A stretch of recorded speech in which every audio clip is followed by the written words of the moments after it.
सन 75 की बात आपके सामने रखी जा रही है,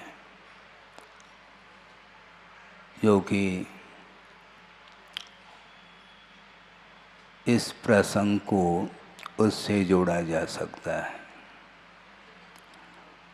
सन 75 में गुरुदेव का चातुर्मास यूपी में फिरोजाबाद में हो रहा था। उस समय उस संघ में मेरा भी प्रवेश हो चुका था।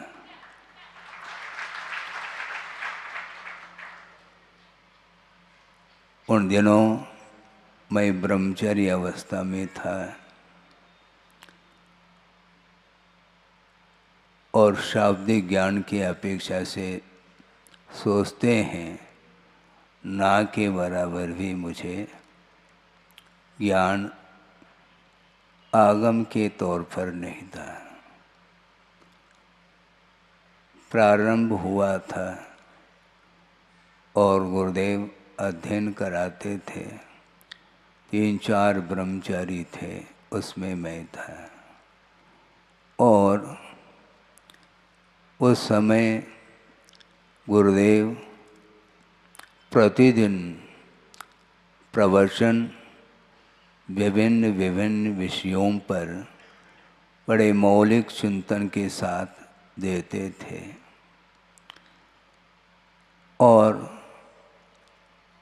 एक दिन एक विद्वान आए और एक हाथ में ग्रंथ लेकर के आए थे और उन्होंने निवेदन किया कि भगवान, यह संकलित ग्रंथ है जिसका नाम समन सूत्तम है और उसका संकलन जिनेन्द्र वर्णी जी ने किया है। और हमारा भाव है इस ग्रंथ का राष्ट्रभाषा में अनुवाद आपके कर कमलों से हो तो जैन समाज के लिए बहुत बड़ी उपलब्धि होगी। उस समय गुरुदेव ने ये सारी बातें सुन ली और उन्होंने कहा, आपकी भावना अच्छी है, समय पर जो होगा देखा जाएगा। और उसी दिन से उन्होंने अनुवाद करना प्रारंभ किया और अनुवाद करते करते चातुर्मास निष्ठापन हुआ और निष्ठापन के पश्चात विहार करते करते बड़े बाबा के चरणों में आए, कुंडलपुर सिद्ध क्षेत्र। और जहाँ तक मुझे स्मरण है उसको वहीं पर उन्होंने पूर्ण किया। और पूर्ण करने के साथ साथ मूल ग्रंथ का नाम था समन सूत्तम और उसका उन्होंने अनुवाद आद्योपांत किया और उसका नाम रखा जैन गीता।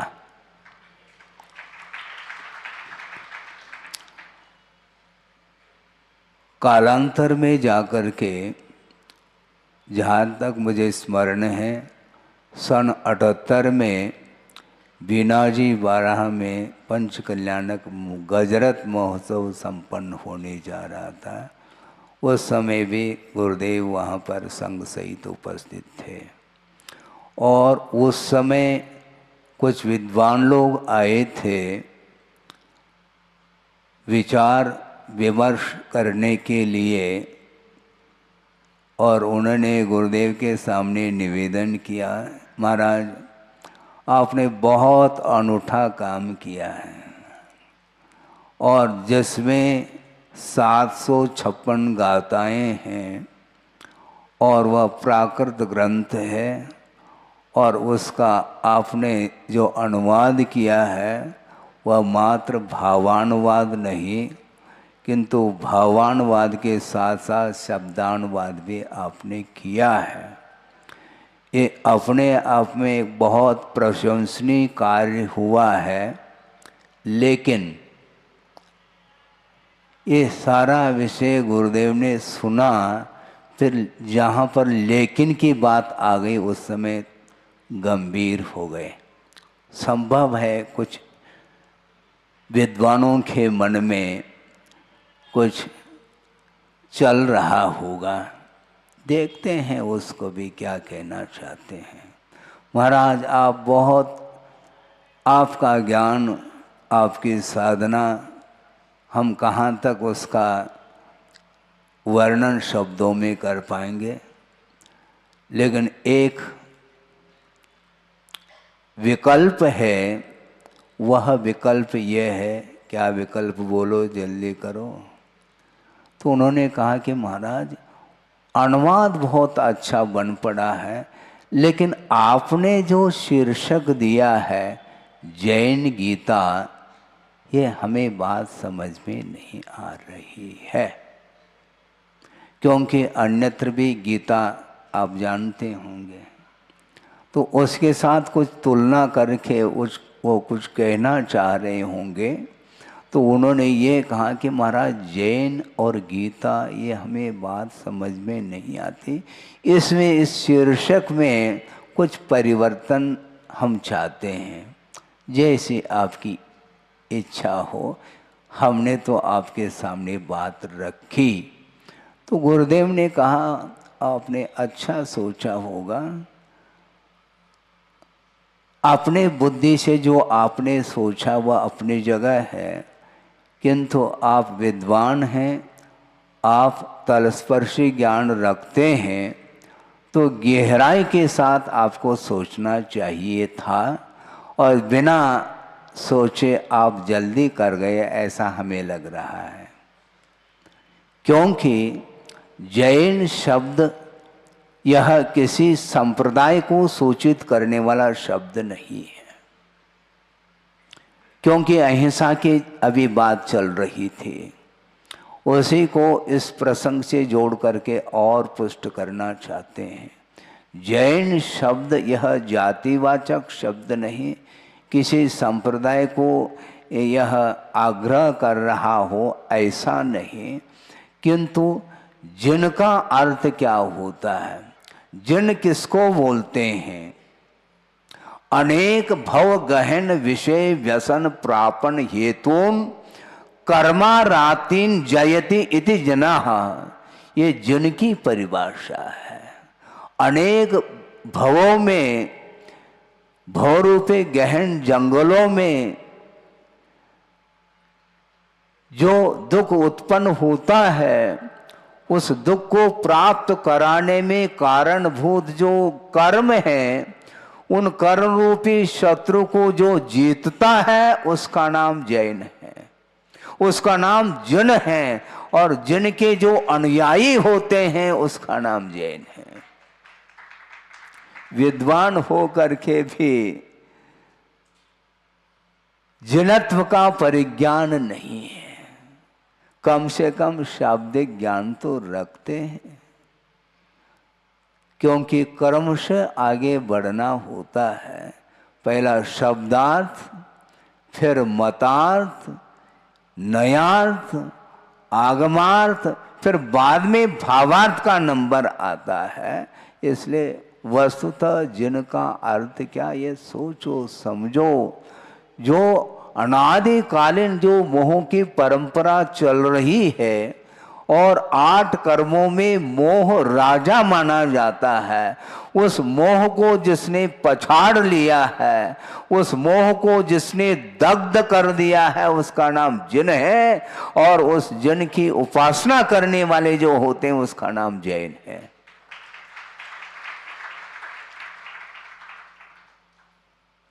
सोचो विचार करो कितनी गहराई है। जैन धर्म कितना विशाल हृदय को लेकर के सामने आता है, जिसके अंदर, जिसके हृदय में हमेशा अहिंसा के भाव ही बने रहते हैं। शब्दों के माध्यम से वर्णन करना, अहिंसा की व्याख्या करने वाले बहुत मिल सकते हैं और अच्छे साहित्यिक और परिष्कृत भाषा के माध्यम से भी वर्णन किया जा सकता है, किंतु हृदय जो है ना वह इतना कोमल होना चाहिए। हाँ? आप जानते हैं इसको क्या बोलते हैं? मयूर पीछिका। ये किसके काम में आता है? यह उपकरण है, ये संयमोपकरण है, ये ध्यान रखो। और इसमें कोमलता है और कोमलता के माध्यम से ही जीवों की विराधना से हम बचा पाते हैं। अहिंसा बहुत सूक्ष्म तत्व है। अहिंसा का व्याख्यान बहुत विशालता को लेकर के है। अहिंसा का समर्थन कई लोग कर सकते हैं, किंतु अहिंसा की जो सूक्ष्मता का दर्शन करना चाहो तो मात्र जैन दर्शन में ही वह अहिंसा का सूक्ष्मतम दर्शन हम कर सकते हैं। एक प्रसंग रख दूं, पनागर का वह प्रसंग है, काफी समय हो चुका है, लगभग 87-88 का वह प्रसंग है। और आचार्य महाराज संघ के लिए कर्म सिद्धांत का अध्ययन करा रहे थे और उस समय संघ में क्षमा सागर जी भी थे और स्वाध्याय चलता था मध्याह्न में। और उस स्वाध्याय के दौरान क्षमा सागर जी ने एक जिज्ञासा रखी गुरुदेव के सामने कि आचार्य भगवान, यह मेरी जिज्ञासा नहीं, किंतु कुछ ऐसे वैज्ञानिक छात्र आते हैं जो आधुनिक युग के साथ अपने आप को संबंध जोड़ते हुए वो जिज्ञासा रखते हैं और उस जिज्ञासा का समाधान हम नहीं दे पाए हैं, इसलिए उनकी जिज्ञासा का समाधान आपके मुख से प्राप्त हो। तो गुरुदेव ने कहा बोलो क्या है, भूमिका तो बहुत बना ली, क्या कहना चाहते हैं बोलो। कि महाराज वो आते हैं और वो भी जैन दर्शन को पढ़ते हैं, गहराई के साथ उनका भी अध्ययन निरंतर चलता रहता है और वे तार्किक हैं। उनकी जिज्ञासा ये है महाराज कि जो व्रती होते हैं वो प्रासुक आहार करते हैं। आप सुन रहे हैं? हाँ, थोड़ा रत्नग्रंथ श्रावकाचार्य का भी अध्ययन करो। समाचार अपने समय सार बहुत हो गया, आज समय सार का युग आ गया, ध्यान का युग आ गया, जगह जगह ध्यान के केंद्र खोलते चले जा रहे हैं, किंतु श्रावकाचार्य का जो विषय है और उसका अनुकरण कौन कितने परसेंटेज में कर रहा है, यह विचारनीय विषय है। और वह ये है कि व्रती लोग महाराज प्रासुक आहार लेते हैं और जिसको आप लोग सचित्त त्याग प्रतिमा बोलते हैं ना। हाँ, सचित्त त्याग वनस्पति सेवन करने में आता है, किंतु उसको प्रासुक करने की क्यों आवश्यकता पड़ गई? क्योंकि उसको साग सब्जी जिसको आप लोग बोलते हैं, फल आदि, ये सारे के सारे प्रासुक करने के लिए हम चले जाएंगे तो और हिंसा ही तो होगी महाराज। हैं? उनका ये कहना था कि आप जैन दर्शन के अनुरूप वनस्पति में जीव स्वीकार करते हैं, ठीक है। जब वनस्पति में जीव है और उसको आप प्रासुक करेंगे तो सारे सारे जीवों की विराधना आपके माध्यम से होगी। तो ऐसी स्थिति में अहिंसा का हम हैं कैसा प्रचार प्रसार कर पाएंगे और अपने जीवन में अहिंसा के लिए कैसा स्थान दे पाएंगे महाराज। ये जिज्ञासा उन्होंने रखी है और इसका समाधान मैं नहीं दे पाया, इसलिए आप देंगे। तो गुरुदेव ने कहा बैठो शांति से, इसी का नाम तो विज्ञान है। वीतराग विज्ञान के माध्यम से ही अहिंसा की गहराई समझ में आ सकती, यदि समझना चाहो तो। एक क्षण के लिए तर्क को आप साइड में रखिएगा, क्योंकि आगम तर्क गोचर नहीं हुआ करता, ये कहा हुआ है। आगम अतर्क गोचर, तर्क गोचर नहीं, श्रद्धान का विषय है। आप तर्क मत करो, समर्पण भाव के साथ जिनवाणी को समझने का पुरुषार्थ करिए। हाँ, संयम बहुत, संयम के बारे में आपने सोचा, कभी सोचा है संयम कितने प्रकार का है महाराज? अनुव्रत महाव्रत के पीछे से 2 प्रकार का है, ये तो सभी को ज्ञात है। दूसरे तरीके से हम कहना चाहते हैं, एक इंद्रिय संयम हुआ करता है और एक प्राणी संयम हुआ करता है। ये 2 प्रकार का संयम है और मात्र प्राणी संयम के माध्यम से हम अहिंसा धर्म की आराधना नहीं कर पाएंगे, क्योंकि वस्तुतः देखा जाए इंद्रिय संयम का पालन जो कर रहा है वही वस्तुतः अहिंसा का पालन अक्षरशः कर सकता है, ऐसा उनका कहना रहा। महाराज अभी भी बात स्पष्ट नहीं हो पा रही, धीरे धीरे स्पष्ट हो जाएगी बात। वो ये है कि प्रासुक करने का प्रावधान इसलिए है, इंद्रिय संयम का पालन हमें करना है। और आप लोग फल है, अनेक प्रकार के फल हो सकते हैं। सेव फल भी है जिसको एप्पल आप लोग बोलते हैं, केला भी है, आम भी है, अमरूद भी है, अनेक प्रकार के फल हो सकते हैं और उस फल का आप सेवन करते हैं। यदि प्रासुक करके सेवन करेंगे, एक आध कली आप खा पाओगे, आपकी बस की बात नहीं। हाँ, और बिना प्रासुक किए केले को छील छील करके आप यदि लेंगे तो न जाने कितने डजन खा जाएंगे आप। क्यों ऐसा? इसी का नाम है। और बॉईल करके, उबाल करके यदि लेंगे तो लेने के लिए टेस्ट नहीं आएगा, स्वाद नहीं आएगा, और स्वाद के पीछे ही हिंसा होती है, ऐसा उनका कहना था।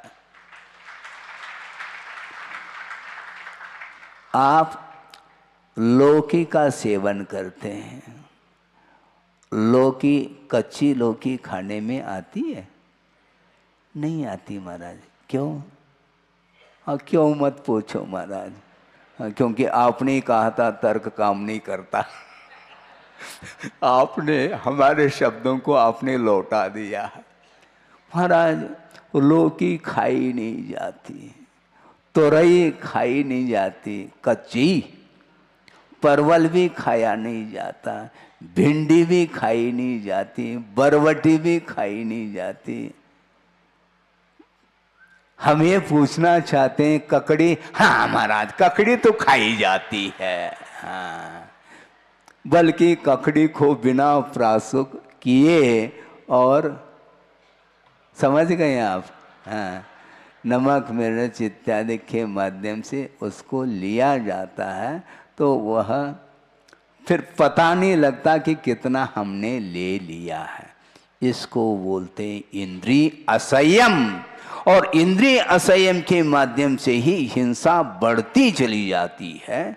प्राणी हिंसा से तो अपने को बचना है, किंतु साथ साथ जो इंद्रिय संयम है, भाव हिंसा है, उससे ऊपर जो उठता है वह वस्तुतः अहिंसा की सही उपासना करता है।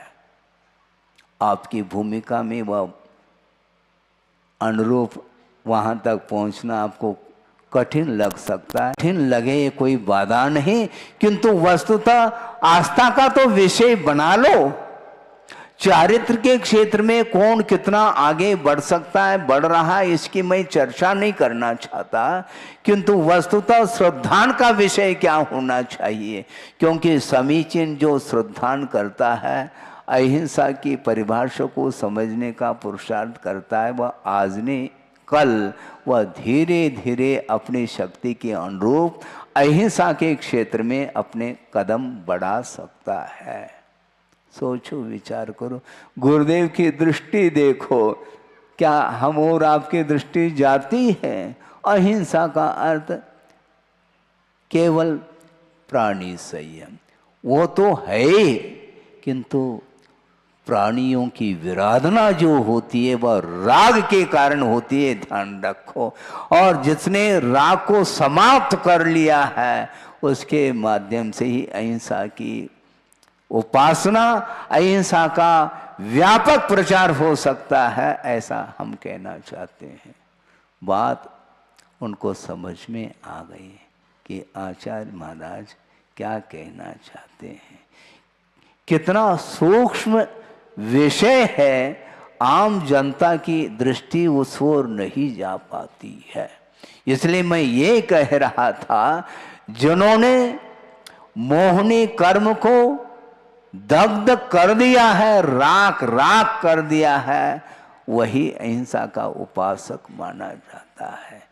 अनंत काल से मोह के चपेट में आकर के राग द्वेष की प्रणाली निरंतर चल रही है, और फिर भी वह सोचता है कि मैं बहुत अच्छा आनंद का अनुभव कर रहा हूँ। संभव नहीं है। सोचो, विचार करो। इसलिए जैन गीता का अर्थ क्या है? जिन्होंने इंद्रियों को, कर्मों को, शरीर के प्रति रागादिक जो भाव हैं, इनको समाप्त कर दिया है, उसका नाम जिन है, ऐसा कहा। केवल ज्ञान को प्राप्त करना चाहो तो आपको मैदान में आना पड़ेगा, ये ध्यान रखो। भवन में रह करके हम साधना करना चाहते हैं। एक प्रश्न आपके सामने रख रहा हूँ और उनकी दृष्टि देखो। आचार्य महाराज कहते हैं, वर्तमान का जो मोक्ष मार्ग है वह कैसा है? क्योंकि आप लोग प्रशंसा करते हैं गुरुदेव की, उनकी साधना की, किंतु उनकी दृष्टि देखो। वो ये कहना चाहते हैं, और बार बार श्रवण संग के लिए उनका संकेत रहता है। ध्यान रखो, वर्तमान में जो भी मोक्ष मार्ग है वह नर्सरी है, ये ध्यान रखो। हाँ, हम दंग रह गए, महाराज मुनि बना दिए आपने, और कह रहे हैं नर्सरी है। बात समझ में नहीं आती है।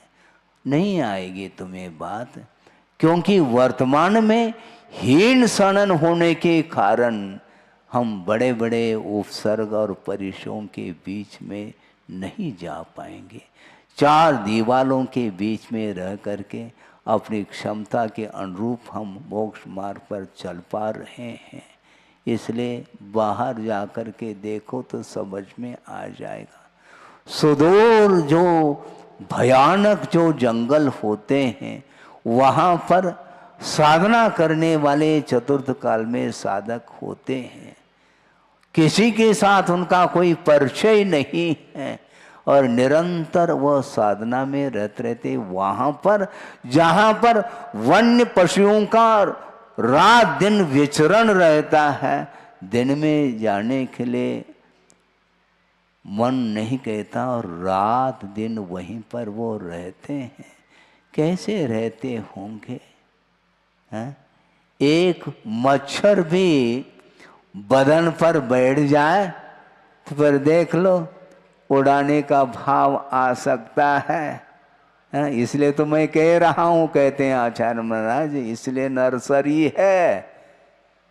हाँ, श्रवण सामायिक में बैठे हैं और वैयावृत्ति करने वाले श्रावक बंधु आ सकते हैं और मच्छर के माध्यम से जो प्रतिकूलता आती है उसको दूर करने के लिए वो क्या करते हैं? क्वाइल जानते हैं? हाँ? मच्छर उसको जलाते हैं और उसके माध्यम से मच्छर न आ पाए।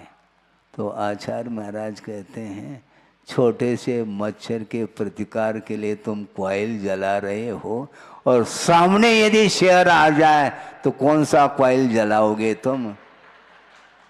सोचो क्या है ये? भयानक वन में जाकर के काष्ठवत् त्यक्त देहा। ये पंक्ति पढ़ना तो सरल है किंतु वर्तमान में उस प्रकार की साधना बहुत कठिन है। एक आदमी व्यक्ति मिल जाए नहीं मिल पाता। महाराज उस समय सनन था इसलिए कर लिया, आज सनन नहीं। अच्छा आपको सनन मिल जाता तो कर लेते। सहनन अनंत बार मिल चुका है, ध्यान रखो, किंतु उस सहनन का सदुपयोग संसारी प्राणी ने नहीं किया। मोक्ष प्राप्त करने के लिए जो उत्तम सहनन चाहिए है, वज्र वृषभ नाराज सहनन, वह अनंत बार तुमने प्राप्त कर लिया, किंतु वो सहनन के माध्यम से मोक्ष प्राप्त नहीं किया, बल्कि उसी सहनन के माध्यम से सप्तम नरक पहुंच गए हैं। ये ध्यान रखो। सहनन क्या काम करता है? काम करता भी है, दोनों क्षेत्र में काम में आ रहा है। पतन के क्षेत्र में भी वही सहनन काम में आ रहा है और उत्थान के लिए भी वही सहनन है। सहनन एकमात्र बाहरी निमित्त है, किंतु वस्तुतः भीतर यदि वैराग्य के भाव जागृत होते हैं, वही व्यक्ति बाहर निकल सकता है। सुकमाल की कथा आप पढ़ते हैं, कई बार पढ़ चुके हैं महाराज। हाँ, खाली पढ़ चुके हैं, पढ़ना मात्र पर्याप्त नहीं। एक राई का दाना चुभ रहा है और उनके पास भी वह उत्तम सहनन है। बंधुओं, राई का दाना क्यों चुभ रहा है? सहनन तो है ना, सहनन है, किंतु अज्ञान जब तक पलता रहता है तब तक वह शरीर के प्रति ममत्व भाव समाप्त नहीं होता। और जिस समय उनको वैराग्य उत्पन्न हुआ, उन्होंने डिंडोरा नहीं पीटा, ये ध्यान रखो। उन्होंने कोई एडवर्टाइज नहीं किया मैं जा रहा हूँ। मुझे जाना है, जिसको जाना हो वो जाए। और बिल्कुल मध्य रात्रि में उठ करके और सारे परिवार के लोग शयन कर रहे हैं और उनका मन नहीं लग रहा है। उन्होंने सोचा अभी तक जो जीवन व्यतीत किया वह अज्ञान का परिणाम रहा, अब मुझे ज्ञान प्राप्त हो रहा है और उसके माध्यम से, उस ज्ञान की किरण के माध्यम से मुझे जल्दी बाहर निकलना चाहिए, नहीं तो अंधकार चारों ओर फैला हुआ है। और वो क्या करते हैं? हवेली कई मंजिला है खंड और वहाँ से नीचे उतरना है और किसी को जानकारी भी नहीं मिले। इस प्रकार उन्होंने सोचा बिल्कुल किसी को जगाना नहीं, क्योंकि मैं जग गया पर्याप्त है। दूसरे मेरे निमित्त से जग जाए तो अच्छी बात है, मुझे तो यहाँ पर अब एक क्षण भी नहीं रहना। और उन्होंने क्या किया, साड़ी है हथकरघा की, हाँ हाथ, यही तो है हथकरघा की साड़ी, कई साड़ी आपस में जोड़ करके उन्होंने नीचे छोड़ा और गांठ बांध करके उसके सहारे, उस हथकरघा के साड़ी के सहारे नीचे उतरते चले गए, किसी को भी कानो कान खबर नहीं, और निकल गए, कड़ गए। हाँ, राई का दाना चुभ रहा है, हाथ लोलहान हो रहे हैं उसके सहारे नीचे उतरते समय, किंतु जैसे तैसे उतर करके निकल गए और राह पकड़ ली। कौन सा? मोक्ष पथ मिलता धीरे धीरे। आप लोग भजन भी बोलते हैं, बहुत पुराना भजन है।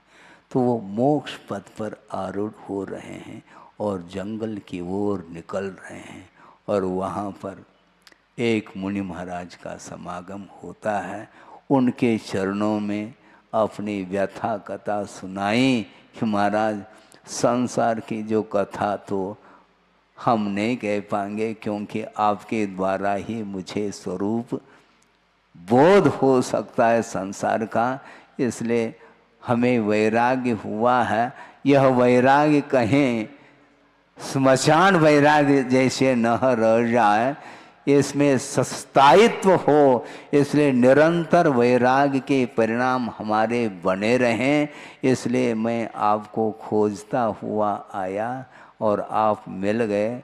मेरा बहुत बड़ा तीव्र पुण्य का उदय समझता हूँ, नहीं तो चारों ओर अंधकार तो फैला हुआ है। जल्दी से जल्दी आप हमें महाव्रत दे करके उपकृत करिए। इस प्रकार कहते हैं उन्होंने दीक्षा दे दी।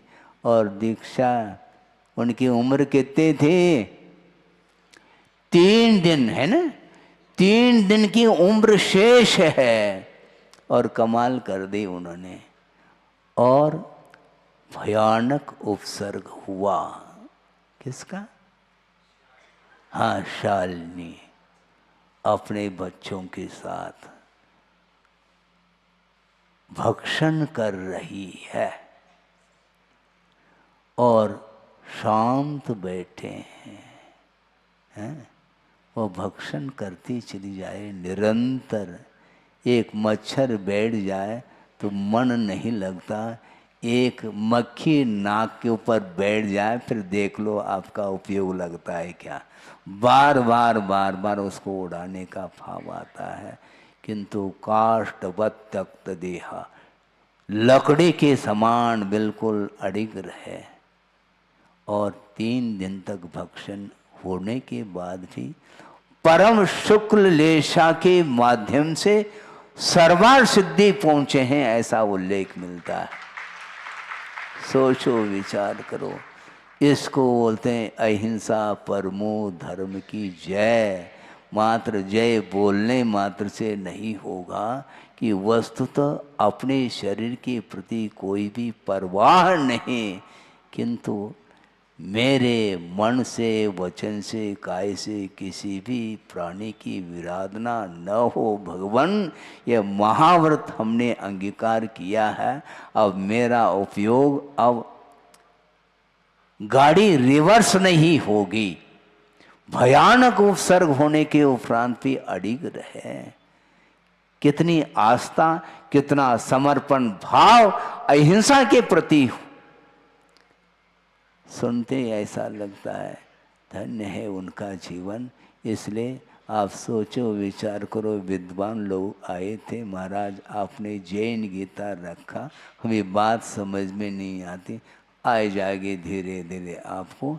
ये जिनकी व्याख्या की है और गीता का अर्थ 2 मिनट में आपके सामने रखूं। जिन तो समझ में आ गया क्या? नहीं, जो जीतता है वह जिन है, दूसरे को नहीं जीतना है। हम युद्ध में खड़े हो जाते हैं दूसरे के साथ मुकाबला करने के लिए नहीं, जो अनंतकालीन कर्म की जो श्रृंखला है उसको तोड़ने के लिए हमें कर्मों के साथ युद्ध करना है।